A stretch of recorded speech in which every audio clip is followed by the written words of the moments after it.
Pretty tough day for the so-called experts and Tesla skeptics. It's official, Tesla now operating Robotaxis in Austin, Texas, with no safety monitor anywhere in the vehicle. Fully autonomous. Elon Musk posts, just started Tesla Robotaxi drives in Austin with no safety monitor in the car. Congratulations to the Tesla AI team. If you're interested in solving real-world AI, which is likely to lead to artificial general intelligence in my opinion, join Tesla AI. Solving real-world AI for Optimus will be 100 times harder than cars. Let's watch this first of many clips. Same user, new ride this time in the passenger seat. Now I'm in the passenger seat. I'm in the passenger seat now. It's a different car. This is a red one, and what is interesting that you can't control the steering wheel. Yeah, it's not protected though, but you cannot control it. Yeah, so I'm pretty sure that this Robotaxi can fit at least 3 people, if not 4. I'm not sure if it's allowed to sit here actually. Yeah, it's super cool. Sure is super cool. And now some info from Tesla's AI lead, Ashok Elaswamy, who writes, Robotaxi rides without any safety monitors are now publicly available in Austin. By the way, again, haters and skeptics are in shambles. Starting with a few unsupervised vehicles mixed in with the broader Robotaxi fleet with safety monitors. And the ratio will increase over time. As we check out some of the highlights being posted on X from a few users in the fully unsupervised Tesla Robotaxis in Austin, I just wanted to say a massive congratulations to the Tesla AI team. This is a huge milestone. Of course, it was inevitable, only a matter of time, as I've been saying for a number of months. So I don't think anyone's going to be surprised to see these completely unsupervised Tesla Robotaxis legally taking passengers around in Austin, Texas right now. This was always the end destination, but it's really great to see. I'm very much looking forward to watching the mental gymnastics the skeptics and the haters now engage in, distorting themselves into pretzels trying to explain why this doesn't really count, and they weren't wrong claiming that Tesla would never solve autonomy with vision only. They'd never be able to remove the safety monitors. That all the dumbasses on YouTube who kept saying day after day after day that Tesla had a general solution to autonomy, they'll scale widely and rapidly, it's going to take most people by surprise, and that all the so-called experts claiming they need LiDAR, radar, gaydar, sonar, etc. were wrong.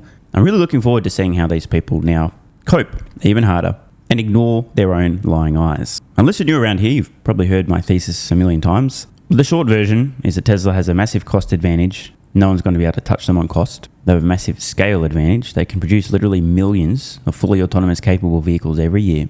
And because they have a general solution to autonomy, the interval between first launching in a new area and being fully unsupervised is going to be a hell of a lot quicker than most people expect. Currently, Tesla's Robotaxi service in Austin is unbelievably good value. I wouldn't read into it too far. Wait times are going to be the main limiting factor here, so we'll see what happens over the short term. But once they can saturate an entire market, so wait times aren't ridiculous, they'll drive their costs down as far as they reasonably can. Check this out from Nick. A 3.31 mile, 14-minute trip in a Tesla Robotaxi in Austin. Total cost $4.31. $1.30 per mile. He adds, rest in peace Uber. Rightly so. Now again, I wouldn't read into the pricing too much at this early stage, but over the long term, it simply will not be possible for companies like Uber, whether they're human driven or putting someone else's Robotaxi on their service. Companies like Waymo, Zoox, it will not be possible for them to compete with Tesla on cost per mile. After Joe posted this price for his ride, a user in the comments notes that it's $10.96 on UberX for the same trip, priced 2.5 times higher for, let's be real here, an inferior service. As I've said, almost everyone, unless they're an extreme extrovert, views a fully autonomous vehicle as vastly superior. It's not going to try and hit on your 19-year-old daughter after she's been out for drinks with her friends. It doesn't smell. It's not talking to a family member through an earpiece in who knows where instead of paying attention to the road. Not that anyone would ever have experienced that personally, right? It's not constantly trying to chat while you're trying to get some emails or work done, etc., etc., etc. For almost everybody, the autonomous vehicle is a superior product. And right now in Austin, it has a budget price. Now again, over the medium term, who knows how this shakes out? Tesla won't want their wait times to be too absurd. But over the long term, as we have discussed, Tesla has a massive, massive cost advantage. Obviously over Uber, they don't have to pay a driver, but over other Robotaxi services as well.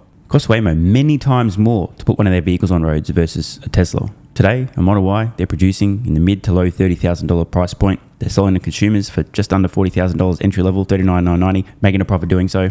Next gen Cybercab's got to be meaningfully lower cost to produce. If that's the only thing you knew, it's obvious that Tesla will be able to price per mile much lower than any other Robotaxi service. And they will. And the only limiting factor on Tesla's cost per mile offered to consumers is going to be wait times. And good thing they can produce many tens and tens of thousands of Robotaxis every week. So they can saturate market after market, keep wait times in check, drive their cost per mile down, still make a fat profit on it, and end up having a service for which customers are paying per mile a price that includes a massive profit for Tesla offering a service that itself, including Tesla's profit margin, is meaningfully less than any other company could offer a service and make any profit on whatsoever. End result, if Waymo, Zoox, Uber, pick your transport as a service company, wants to match Tesla on cost per mile as Tesla scales, the only way they can do so is by offering a service at a price point upon which they lose a meaningful amount of money for every mile. At which point, why are you even trying? Rip Uber, indeed. Another Oz tonight, Sun Kisses posting her second fully unsupervised Robotaxi ride in the heart of Austin. Let's watch some highlights. Here's my second ride. I get the red one this time. And looks like the other one's behind it.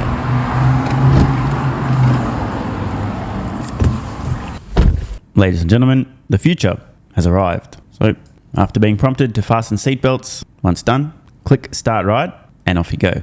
Easy as that. Now, I do just want to take a moment to point out something that's fairly obvious, but worth emphasizing.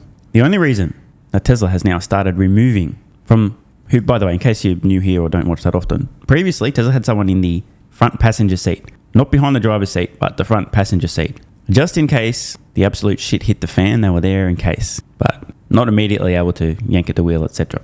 Out of an abundance of caution. But the fact that Tesla's now completely pulled a Tesla employee from being anywhere in some of these vehicles, more to come soon, is a massive signal that they are extremely confident in the capabilities and the safety of these vehicles. Just remember, Tesla, one of the biggest news stories any day, no matter what's going on, mention Tesla and or Elon and you got headlines for days. The first time there's a safety critical incident in a fully unsupervised Tesla Robotaxi anywhere on earth, it's going to be front page news for a fucking month straight.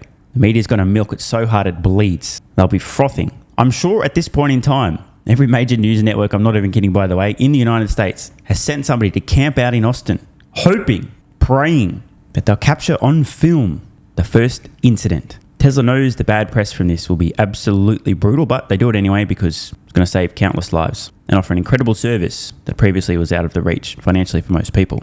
This is an extremely strong signal from Tesla themselves. Not that their vehicles are as safe as humans, but significantly safer. And now Tesla investors have a gauge in terms of the timing from initial launch in a city to probable removal of safety monitors. Remember, Tesla's Robotaxi service launched mid-2025 in Austin initially, with people in the passenger seat. Again, I emphasize the passenger seat. Even at that point in time, they were confident enough not to have somebody behind the wheel. And again, this is their very first rollout in the first city, being super cautious, avoiding the media shitstorm from an incident. This is probably as slow as it's going to get.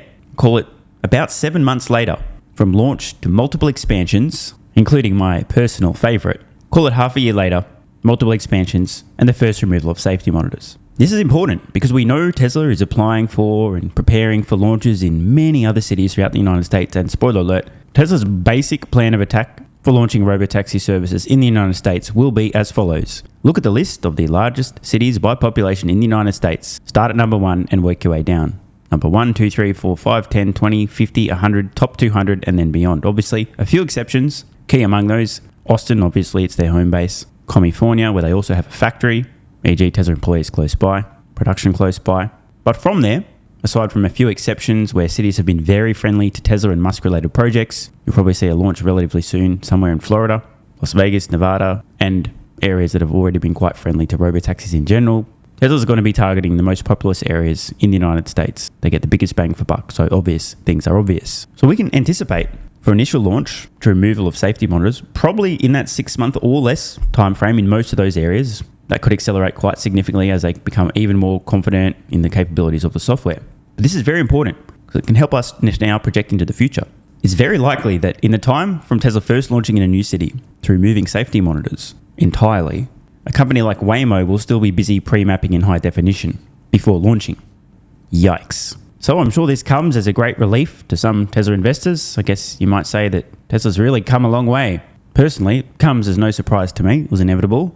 And I can't wait to see what comes next. Congratulations to the whole team at Tesla and to Tesla investors, at least those who didn't panic sell around $200-something less than 12 months ago.